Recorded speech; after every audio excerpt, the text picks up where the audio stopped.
రాష్ట్ర వ్యాప్తంగా అన్ని జిల్లాల్లో కూడా మా పార్టీ మహాసభలు జరుగుతూ ఉన్నాయి. ఇక్కడ మంగళగిరి పట్టణ మహాసభలో పాల్గొనడానికి వచ్చాము.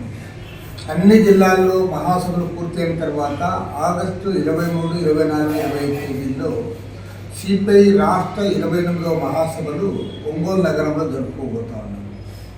ఈ రకంగా అన్ని రాష్ట్రాల్లో కూడా రాష్ట్ర మహాసభలు పూర్తి చేసుకొని సెప్టెంబర్ 21 నుండి 25వ తేదీ వరకు సిపిఐ జాతీయ 25వ మహాసభలు చండీగఢ్ నగరంలో ఘనంగా జరుపుకోవడానికి ఇవాళ ఏర్పాట్లు జరుగుతూ ఉన్నాయి. దేశంలో రాష్ట్రంలో నెలకొన్న రాజకీయ పరిస్థితులు ఒక ప్రమాదకరమైన పరిస్థితి.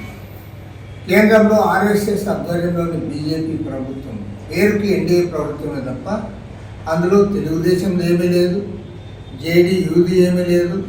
టోటల్గా బీజేపీ ఆర్ఎస్ఎస్ కేంద్ర ప్రభుత్వం నడుపుతూ ఉన్నారు. వాళ్ళ అజెండాను వాళ్ళు ముందుకు తీసుకుపోతూ ఉన్నారు. కాబట్టి ఇవాళ అవునన్నా కాదన్నా చంద్రబాబు నాయుడు గారు, నితీష్ కుమార్ వీళ్ళందరూ కూడా లౌకికవాదులు. మరి మీరు ఇవాళ వాళ్ళు జీ హుజూర్ అనే పరిస్థితికి వచ్చారు. వాళ్ళు ఏం మాట్లాడలేకపోతూ ఉన్నారు. ఫక్త్ ఆర్ఎస్ఎస్ అజెండాను వాళ్ళు ముందుకు తీసుకుపోతూ ఉంటే దానిపైన మాట్లాడలేని పరిస్థితిలో ఉంటే ఇవాళ దేశానికి పూర్తిగా అన్యాయం జరుగుతూ ఉంది. ఈరోజు నరేంద్ర మోడీ, అమిత్ షా ద్వయం యాక్చువల్గా చెప్పాలంటే వారిద్దరే మొత్తం దేశాన్ని వారి గుప్పెట్లో పెట్టుకొని పరిపాలన చేస్తూ ఉన్నారు. కార్పొరేట్లకు గుడిగం చేస్తూ ఉన్నారు.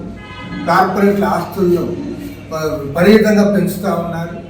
మరోవైపు ప్రజల మధ్య చీలిక లేవడానికి కార్మిక పైన వారికి చేసి తద్వారా తమ రాజకీయంగా తమ లబ్ధి పొందాలని చూస్తూ ఉన్నారు తప్ప భారతదేశంలో ఏమాత్రం లేదు. పైగా ఇవాళ అన్ని పక్కా తప్పుడు రిపోర్ట్లు ఇస్తూ ఉన్నారు.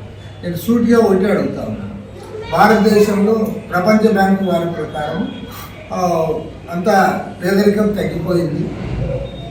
కోట్లాది మంది పేదవాళ్ళందరూ కూడా అబోవ్ పావర్టీ లైన్లోకి వచ్చారు. ఓన్లీ 2.3% మంది మాత్రమే పేదరికంలో ఉన్నారని ఒక తప్పుడు లెక్కలు ఇచ్చారు. మరి నేను అడుగుతా ఉన్నాను, మరి పేదరికంలో జనం లేకపోతే నువ్వు ఉచితంగా బియ్యం ఎందుకు ఇస్తా ఉన్నావు? ఉచితంగా దాదాపు 50 కోట్ల మందికి బియ్యం ఇస్తామన్నామని చెప్తాను. మరి వాళ్ళు పేదలు కాకపోతే వాళ్ళకి ఎందుకు ఇస్తా ఉన్నాం? ఆంధ్రప్రదేశ్ రాష్ట్రంలో 1,40,00,000 వైట్ రేషన్ కార్డ్స్ ఎందుకున్నాయి? ఎవరికి ఇచ్చారా కార్డులు? మీరే తింటారా బియ్యం అని? లేకపోతే దొంగ కార్డులు పెట్టుకుని తింటారా? కాబట్టి ఏమంటే వాళ్ళ ప్రజలు తప్పుదారు పట్టిస్తూ ఉన్నారు. కార్పొరేట్ల గుడిగం చేస్తూ వాళ్ళ ఆస్తులు పెంచి పోషిస్తూ పేదరికం తగ్గిపోయింది, పేదవాళ్ళే లేరు, 2.3% పడిపోయింది. మీరు తప్పుడు లెక్కలు వాళ్ళ ప్రజల ముందు వస్తూ ఉన్నారంటే ఇది ఖచ్చితంగా దీనిపైన ఆలోచించాలని చెప్పి నేను కోరుతా ఉన్నాను.